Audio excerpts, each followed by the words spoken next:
गोस्वामी जी ने कल्पना की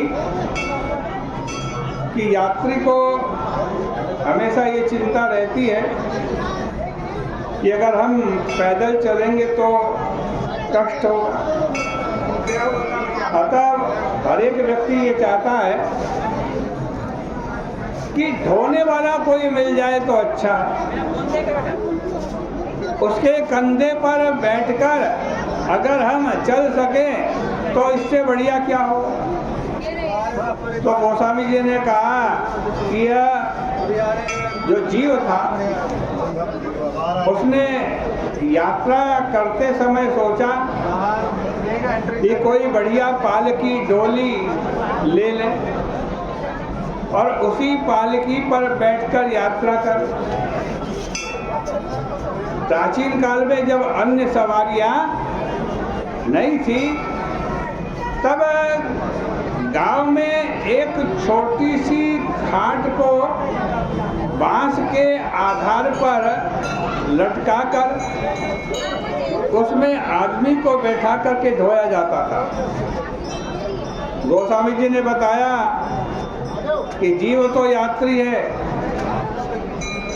और डोली क्या है, उसका शरीर। ये जो शरीर है ना, यही डोली है।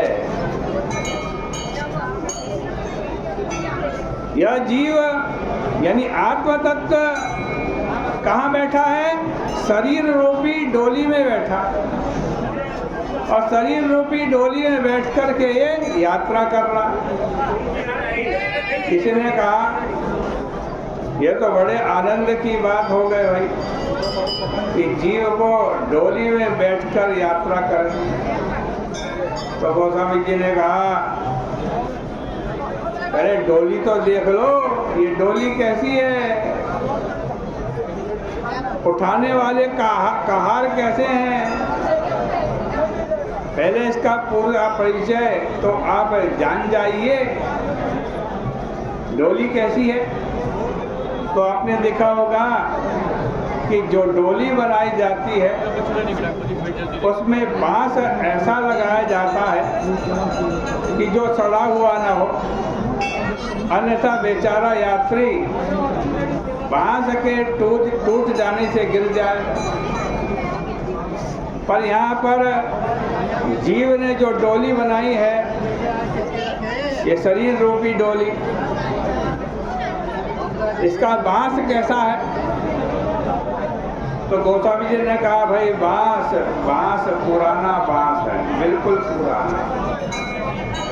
आज सब हठ कठ सरल तिकोन खटोला रे।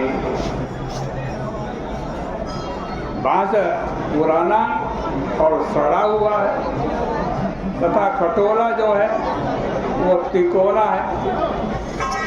चकोर हो तो आराम मिले, पर जब खटोला तिकोना होगा तब तो व्यक्ति ठीक से अपने पैर को भी नहीं फैला पाएगा। इसका अभिप्राय यह है कि सतगुण, रजोगुण और तमोगुण का यह तिकोना खटोला और शरीर ऐसा मिला हुआ है जो सड़ा हुआ बांस कब कहाँ टूट जाए इसका कोई ठिकाना नहीं है। इसी प्रकार से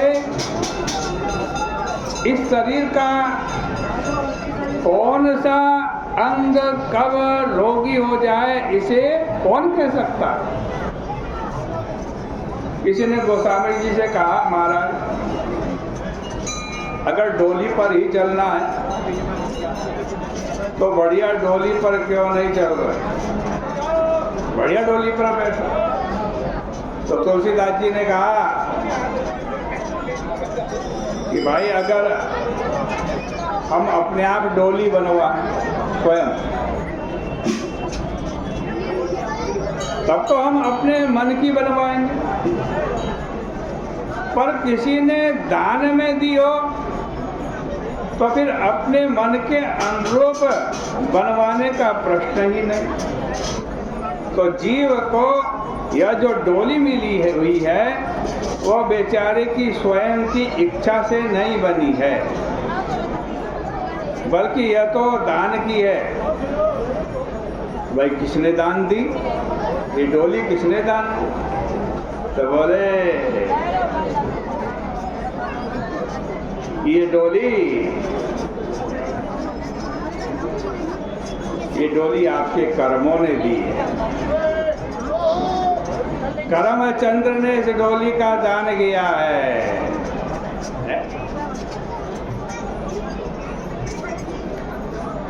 इसका अभिप्राय यह है कि व्यक्ति ने जैसे कर्म कर लिए वैसा ही शरीर मिल गया।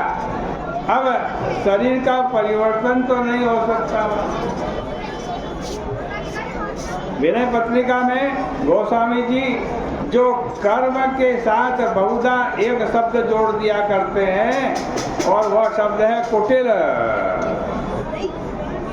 कुटिल कर्म लई जाहि मोही जहाँ जा अपनी बिरियाई। और गोस्वामी जी ने कर्म के साथ वही विशेष शब्द यहाँ पर भी जोड़ दिया। यहाँ पर भी कुटिल के साथ कर्म में चंद्र और जोड़ दिया, कर्मचंद्र जोड़ दिया। कुटिल कर्मचंद्र नाम बना दिया उन्होंने। यह नहीं कहा कि कर्म से डोली मिली है, बल्कि यह कहा कुटिल कर्मचंद्र ने ये डोली दी है। यह दानी का नाम है। तो महाराज आप दानी को कुटिल क्यों कह रहे हो? उन्होंने कहा भाई दानी ऐसी वस्तु दे कि जिसे पाकर पाने वाले को सुख मिले, तब तो वो बड़ा उदार दाता है। पर यदि ऐसी वस्तु दे दे जिसे पाने वाला जीवन भर उसे ढोते ढोते मर जाए, दुख ही दुख पाता रहे, तब तो सचमुच वह बड़ा कुटिल दानी।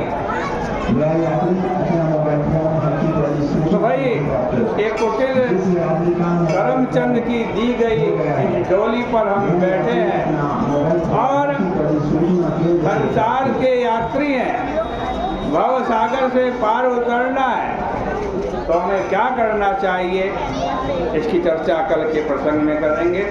आज इतना ही कहकर विराम करते हैं। बोले सियापति रामचंद्र भगवान की जय।